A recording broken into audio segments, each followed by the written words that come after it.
안녕하십니까.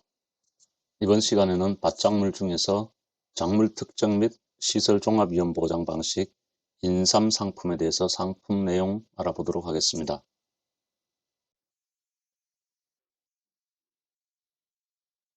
인삼 작물은 특정 위험에 대해서 보장하는 상품이고요. 해가림 시설은 종합 위험.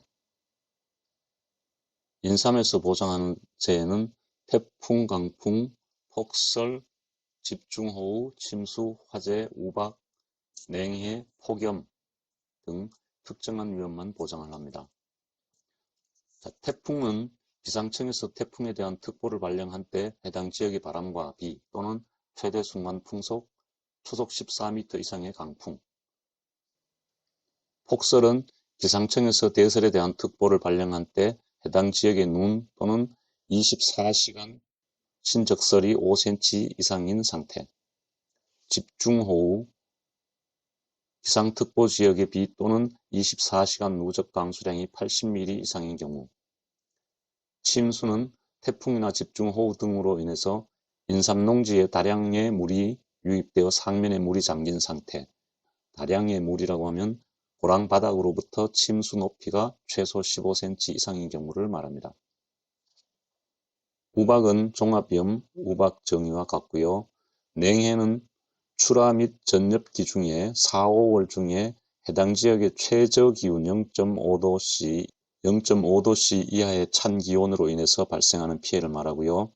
육안으로 판별이 가능한 냉해 증상이 있는 경우에 피해를 인정합니다. 폭염은 해당 지역의 최고 기온 30도씨 이상이 7일 이상 지속되는 상태를 말하고요.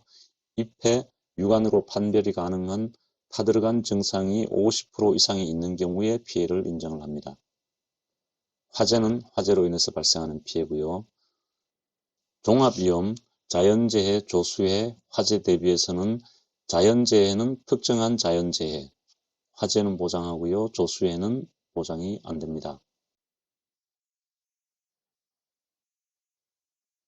특정위험에서 적과전 종합위험에서 적과 종료 이후 특정위험 보장인데요. 거기에서 보장하는 재해와 같은 종류의 재해지만 재해 정의가 좀 다른 내용이 있습니다. 태풍, 강풍이 다르고요. 집중호우도 적과전에서는 12시간 누적 감수량이 80mm 이상인데 인삼에서는 24시간 누적 감수량이 80mm 이상인 상태를 말하고요. 적종에서는 폭염 자체는 보상을 하지 않지만 일소 피해가 발생할 때 일소 피해를 인정하는 경우에 폭염의 정의가 인삼에서 보장하는 폭염의 정의와 다소 차이가 있습니다. 폭설, 침수, 냉해는 적종에서는 보장하는 재해가 아니고 인삼에서만 보장하는 재해고요. 이렇게 몇 개의 재해에 대해서는 정의가 다른 부분이 있으니까 구분해서 암기해 놓는 게 필요해 보입니다. 다음 보험기간입니다. 인삼은 상품이 1형과 2형으로 나눠져 있고요. 1형은 판매 개시년도 5월 1일부터 보장이 개시돼서 보장 종료는 이듬해 4월 30일 24시가 되겠습니다. 보장 개시에서 판매 개시년도 5월 1일 이후에 보험 가입하는 경우에는 계약 체결일 24시가 되겠고요. 보장 종료는 6년근은 판매 개시년도 10월 31일을 초과할 수는 없습니다.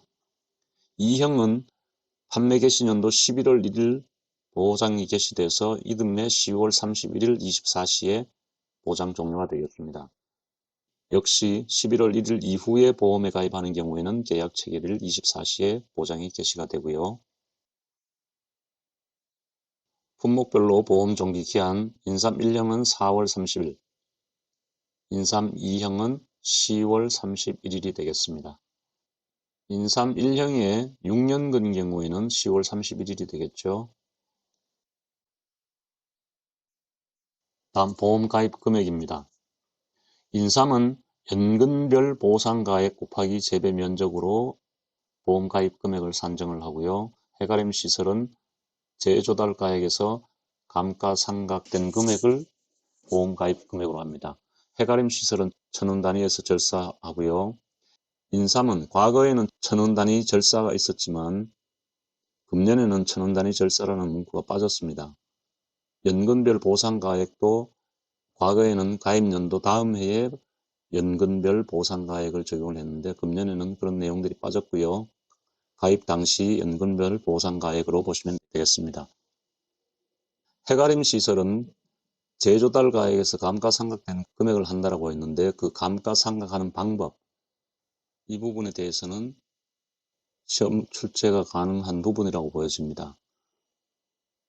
인삼밭이 이렇게 있다고 하면 해가림 시설이 목재와 철재로 구성이 되는데 목재 하나로 되는 경우가 있고 철재 한 종류로 설치가 될 수도 있고 목재와 철재가 나누어서 설치가 될 수도 있고 혼재해서 설치가 될 수도 있고 또 하나의 목재나 철재라 하더라도 구입 시기가 같을 경우가 있고 구입 시기가 다른 경우가 있을 겁니다. 이러한 경우에 감가상각을 어떻게 할 것이냐에 대한 내용인데요.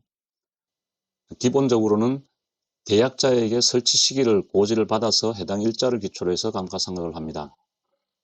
그런데 그 시기를 특정하기 어려운 때에는 인삼의 정식 시기와 동일한 시기로 합니다.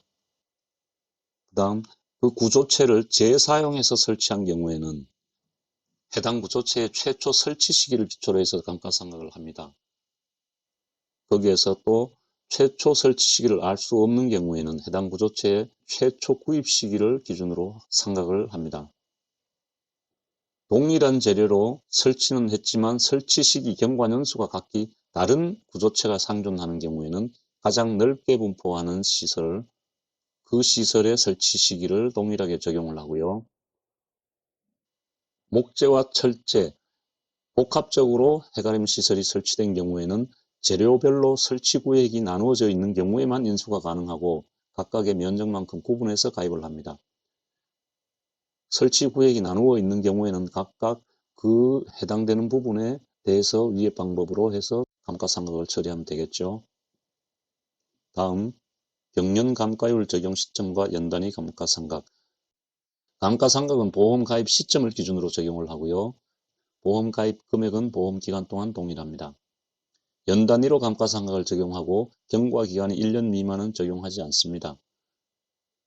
이 내용은 5회 시험에서 관련된 내용이 출제가 된 적이 있고요. 이 내용 연수가 목재는 6년, 철재는 18년인데 이 내용 연수를 제시를 하지 않고 문제가 출제된 적이 있습니다. 다음 잔가율은 그 내용 연수가 경과하였더라도 정상 사용 중에 있는 시설에 대해서는 경제성을 고려해서 잔가율을 최대 30%로 수정해서 적용을 합니다. 제조달 가액은 단위 면적당 시설비의 재배 면적을 곱해서 산출을 합니다.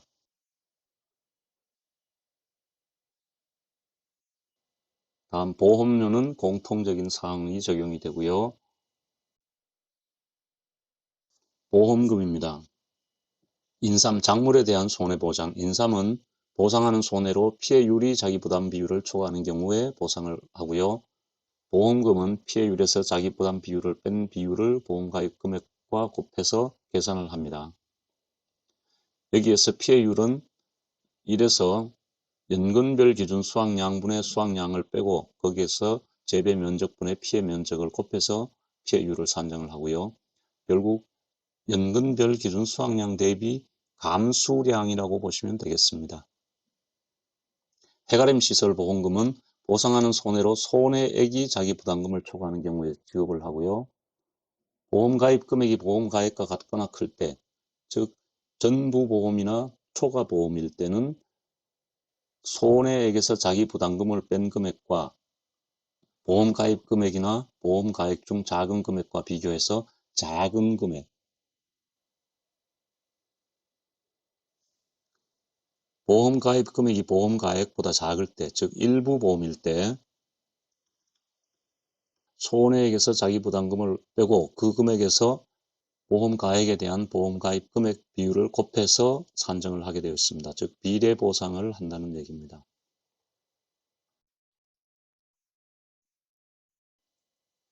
자기부담 비율입니다. 인삼 작물은 공통 적용이 되고요. 해가림 시설은 다른 시설과 마찬가지로 손해액의 10%, 최소 10만원에서 최대 100만원 사이에서 손해액의 10%를 자기부담금으로 합니다. 이 자기부담금은 1사고 단위로 적용을 하고요.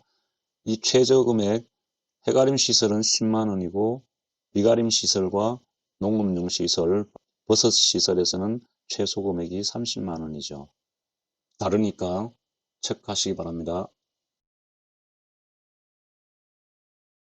지금까지 작물 특정 및 시설 종합 위험 보장, 인삼 및 해가림 시설에 대해서 상품 내용을 알아봤습니다. 감사합니다.